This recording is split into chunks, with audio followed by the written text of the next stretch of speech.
St. Aloysius Gonzaga. Sorry, I had two intros in my head and I just picked one. St. Aloysius Gonzaga was born into great wealth and power. And because he was born into great wealth and power, he continued in great wealth and power, ended up working in important places for important people. And then the Lord got a hold of him. And he became a transformative force in the world. He was 23 when he died. And he died because he decided to minister to victims of the plague. This was almost always a death sentence. No one understood how it was transmitted. No one understood. We still don't understand a ton about it. What we know is somewhere between 35 and 50% of Europe disappeared because of the plague, the bubonic plague or Black Death.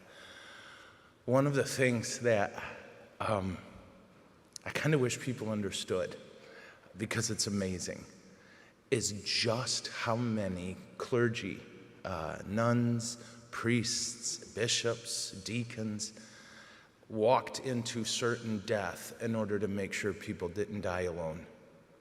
It's an astounding thing that people don't really talk about. And some of that, of course, is because entire regions disappeared and there's no writings left. They learned by digging and finding mass graves. But we know about St. Aloysius, and we know about his decision to not pursue earthly power or wealth, but spiritual wealth, and his willingness to put it all on the line for love.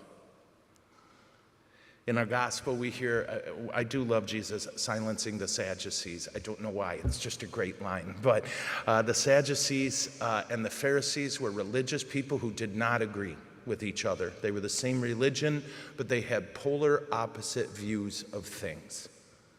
And basically what you hear here is the Sadducees, who were, for lack of a better phrase, the conservatives. Jesus kind of shut them down in an argument. The Pharisees, who would have been our version of the liberals, heard that and were like, sweet, he's on our side. And in the end, what they find out is he's not on the side of conservatives. He's not on the side of liberals. He's on the side of love. And sometimes love is conservative and sometimes it's liberal.